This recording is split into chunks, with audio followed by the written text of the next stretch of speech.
Okay, now we ask Patrick Aepli to come to the floor. He's head of the Department of Gastroenterology and Hepatology in Lucerne. He's one of the most active interventional endoscopists in Switzerland, and he was trained at the Royal Prince Alfred Hospital in Sydney, Australia, in interventional endoscopy.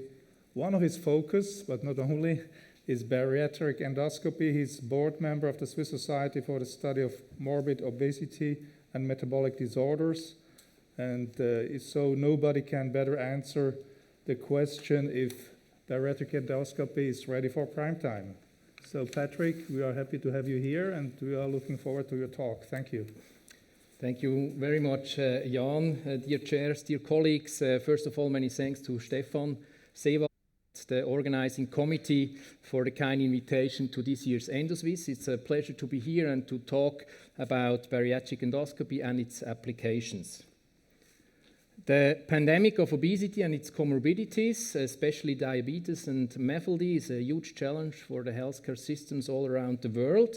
The numbers tripled in the past 4 years and the costs for obesity are still on the rise. Already today, America is Trump-like first in this category, and in 10 years, probably half of the adult population in the US will be obese. However, also in many European countries, we already have rates between 20 and 30%. But what's the role of endoscopy in obesity? In the past, endoscopy was mainly useful in the complication management after bariatric surgery. As early complications, we have to treat bleedings or insufficiencies using clips, stents, or sponges. As late complications, we can see strictures, ulcers, or secondary weight regain or dumping syndrome. However, nowadays, endoscopy is also a valuable primary weapon in the fight against obesity and its comorbidities, as well as helpful to perform revisional interventions. As you know, the therapeutic options against obesity are the classical lifestyle and pharmacological treatments, which have limited efficacy. Also, it has to be mentioned that the newer drugs like tirzepatide with 20% total body weight loss could really be a game changer if we believe in the results of the SURPASS trial. However, we don't know yet about potential side effects, especially due to long-term use. Then we have the bariatric surgery, which is efficient and has good long-term results.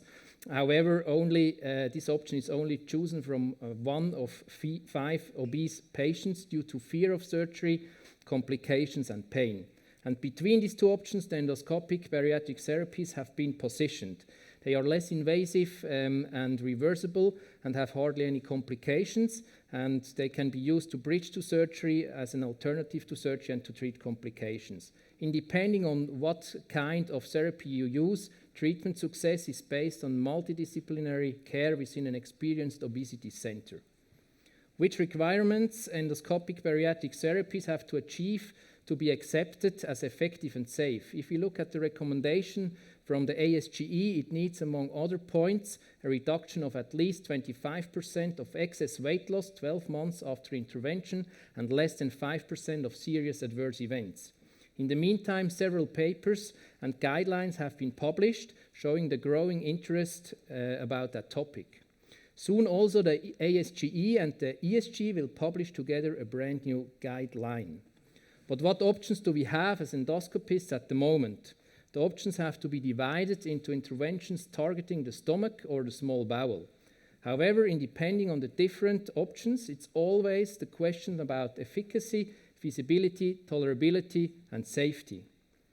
The method first used since almost 40 years are the space-occupying devices like the intragastric balloons.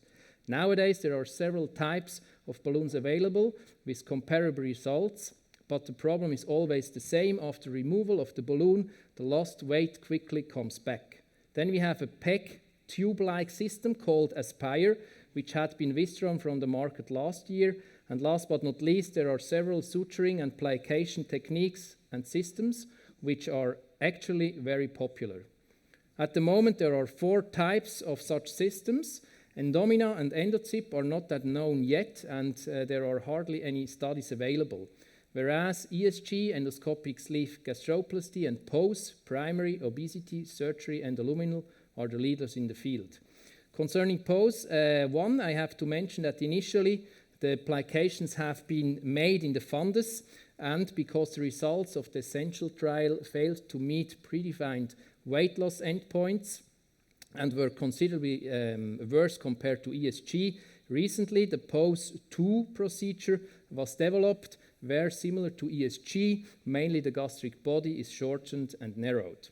But let's start with the most important data about ESG. The first large multicenter ESG study from Spain and the US was published in 2017. Total body weight loss after 2 years was around 18% with hardly any complications.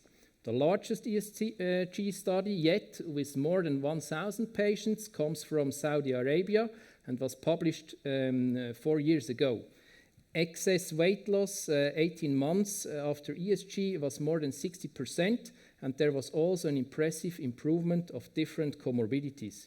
So to conclude, ESG effectively induces significant weight loss up to 2 years in moderately obese patients, appears to be well tolerated and safe, and improves also comorbidities.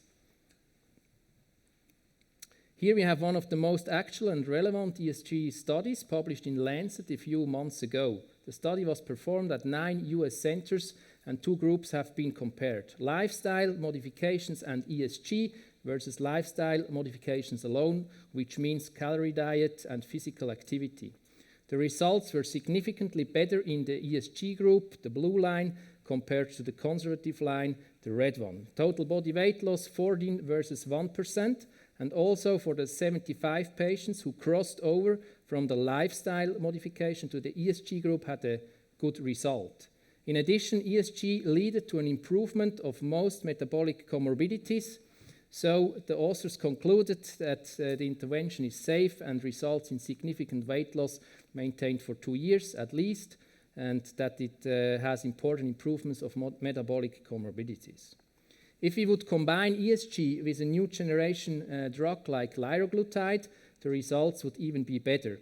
We can see in this study 1 year after ESG, total body weight loss was 25% when liraglutide was added 5 months after ESG, compared to 20% without medication. So addition of a new generation drug after ESG results in superior weight loss and improved efficacy. But what about long-term follow-up ESG data? The results of this study showed a sustained clinical response up to 5 years. Also, I have to mention that in this cohort, about 25% of patients were additionally treated with pharmacological therapy, and 6% of the patients had a redo ESG. However, it seems that ESG also is effective on the long term. One of the key questions is if the surgical or the endoscopic sleeve is better. And this study showed that ESG achieved less total body weight loss compared to the surgical sleeve after 1 year, 17 versus 30%. But the surgical sleeve caused more adverse events, 3 versus 12%, and much more new onset GERD, so almost 0 versus 6%. A meta-analysis from last year with more than 6,000 patients showed similar results. However, prospective randomized trials would be helpful to finally answer this question. And here the latest multi-center study about POSE-2. As we heard, this procedure with a radically new suturing approach is more effective compared to the initially used POSE procedure, which targeted the fundus. To perform POSE, a transport instrument with special devices is necessary, and the use of a thin endoscope with less than 6.7 millimeter in diameter. In this study, 44 patients with a mean BMI of 37 were treated with POSE-2, and the total body weight loss after 1 year was 15.7%, and after 2 years, 12.2%. Maybe the COVID-19 pandemic had also a negative impact on the results. So the procedure was done in around 35 to 40 minutes. There were no serious adverse events, but a clearly positive effect on comorbidities. To conclude, POSE-2 is an effective and durable treatment and influences physiologic pathways impacting satiety. Here we see a short video clip of a POSE-2 procedure. So using the G-legs, the gastric wall is mobilized and hold with the so-called G-prox. And finally, the plications are fixed using the snowshoe-formed G-cat. Then this procedure is repeated for around 20 times in 5 or 6 plication rows. The stomach is shortened and narrowed, which implicates after that then weight loss. You can see how the plications are tightened. Exactly, and this is repeated 15 to 20 times. What about techniques and methods targeting duodenum and small bowel? We know that this is an important area in obese patients due to its endocrine function, signaling, and the evidence we have from bariatric surgery. Besides duodenal jejunal bypass liners like Endobarrier and Valentix, we have the experimental method of magnetic compression anastomosis, and also the duodenal mucosal resurfacing, shortly DMR, which has more effects on diabetes and liver fat content than on the overweight itself, and probably brings the best effect in combination with drugs. 2 types of bariatric surgeries are common and performed in over 85% of patients. Sleeve gastrectomy in green and in red, Roux on Y gastric bypass. However, also bariatric surgery is not always successful. Weight regain or insufficient weight loss are common. We know the reasons for that are multifactorial and that the revisional surgeries have a high risk of morbidity. Therefore, endoscopic procedures should be used first line. What kind of options do we have after bypass? We know that the positive predictive value of weight recurrence is higher than 75% if the diameter of the gastrojejunal anastomosis is more than 25 millimeters. So to reduce this diameter, the method Transoral outlet reduction, shortly TORe, was created. To reach this, we have several options, whereof nowadays mainly suturing and APC are used. Which technique is better, TORe using suturing, APC, or a combination of both? In this meta-analysis with 16 studies and more than 1,600 patients, full thickness suturing plus APC versus APC alone were compared. Full thickness TORe was mostly done in 1 session, APC TORe in 1 to 3 sessions, and the results concerning total body weight loss after 3, 6, and 12 months showed no benefit for the combination of suturing and APC. So both options offer significant and comparable weight loss outcomes and are safe. However, APC TORe required multiple sessions. But how long the TORe effect will last? The literature is quite unreliable due to a high dropout rate over the years and the fact that many patients during follow-up were treated with medications. In our own cohort, followed 62 patients for up to 4 years, and the mean total body weight loss after 2 years was 3 to 4%, after 3 years 0, and after 4 years the majority of patients showed further weight regain. So as a result, the intervention brings short-term but not really long-term success. A brand new option to perform TORe is BARS, Bariatric Reduction System, is a new device from Ovesco. Using BARS, the gastrojejunal anastomosis is partially closed with an OTSC. In this short video clip, you can see how it works. So you do a semi-circumferential incision using an ESD knife, then you place 2 anchors, and you slowly pull the anastomosis into the cap and deploy the clip afterwards. Using the spacekeeper balloon, you are safe not to completely close the anastomosis. At our center, we have just treated the first patients a few weeks ago, and it will be interesting to follow especially long-term results. However, it's interesting, this approach, but there are no data available yet. One slide about potential complication of dumping, which is very common after bypass surgery.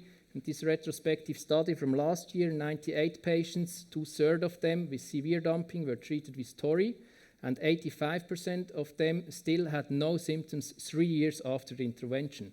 Similar results were found in a meta-analysis also from last year. So TORe brings effective and durable resolution of dumping syndrome, often also on the long term, and that's also our own experience, which showed comparable results with a very good response of dumping syndrome after TORe, which also improved considerably the quality of life. Some last words about endoscopic revisional options after sleeve gastrectomy. Here are data for revisional ESG from a multi-center prospective study with 82 patients published 2021 in GI endoscopy. Volume and length of the sleeve were reduced endoscopically, and 1 year later, total body weight loss was more than 10% in 81% of patients, and even more than 15% in half of the patients. So this seems to be a good option in this situation. And finally, another endoscopic option would be the SNAP procedure. With this procedure, a duodenal ileal side-to-side anastomosis using self-assembling magnets is created. This is a combined endoscopic and laparoscopic procedure, and within several days the anastomosis is set up, as you can see in the video. However, this method is experimental and we have to wait for prospective study results. So it's time to wrap up. Obesity and its comorbidities, it's a worldwide pandemic, and it needs lifelong therapy, often stepwise, as you can see here. And there is no need for competition between surgeons or endoscopists, or surgeons and endocrinologists, but it's all about teamwork. We have to find a good solution for our patients. So, bariatric endoscopy, ready for prime time? Yes, to treat complications after bariatric surgery. Yes, to treat obesity as a primary therapeutic option. And also yes for revisional interventions after bariatric surgery to treat dumping and weight regain, as we heard, after a bypass as well as after a sleeve gastrectomy. In future, probably mainly combination therapies like endoscopy and medications will be successful. Collaboration and teamwork is essential. Thank you very much for your attention.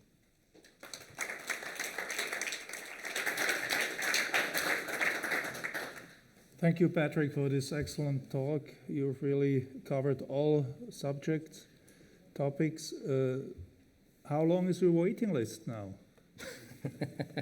So it's a good question. In Switzerland, we had the situation some years ago when we started performing bariatric endoscopy. The surgeons were not only happy about that, because in Switzerland, surgeons are doing bariatric surgery and don't perform the endoscopy. So it was not the same interventionalist who is performing surgery or the endoscopic interventions. And then we had to find a way set together, and now it's okay for the SMOB, for the Swiss Society of Study of Morbid Obesity, that these procedures are done in a study in 3 centers in Switzerland, and all the patients, they have to fulfill the criteria which are necessary also for bariatric surgery. So they have to fulfill 2 years of conservative treatment before surgery and also before endoscopy. Of course, many patients, they call us and they want to come next week for an intervention. They would bring the money, but we don't do that, and I think it's the right way to do it. And so the waiting list at the end of the day is not that long, because most of the patients, they stay with the surgeons. And so at the moment we have, let's say, 20 cases a year in our center. And the other 2 centers the same. So it's still not that well known in Switzerland, this option. Okay, please. Microphone.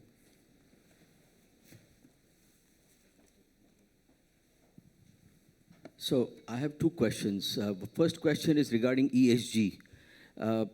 From where do you actually start the suturing? Do you cover the antrum, or you do the suturing proximal to the incisor angularis? Because I suppose the MERIT trial showed Bahram Abudai has been suturing from the antrum, but the traditional approach is to start proximal to the incisura. That's the first question. And the second is about TORe. You just showed from your own personal result that the weight loss is very modest, only 3 to 4 kgs. But at the same time, you showed that the dumping syndrome is very effectively treated.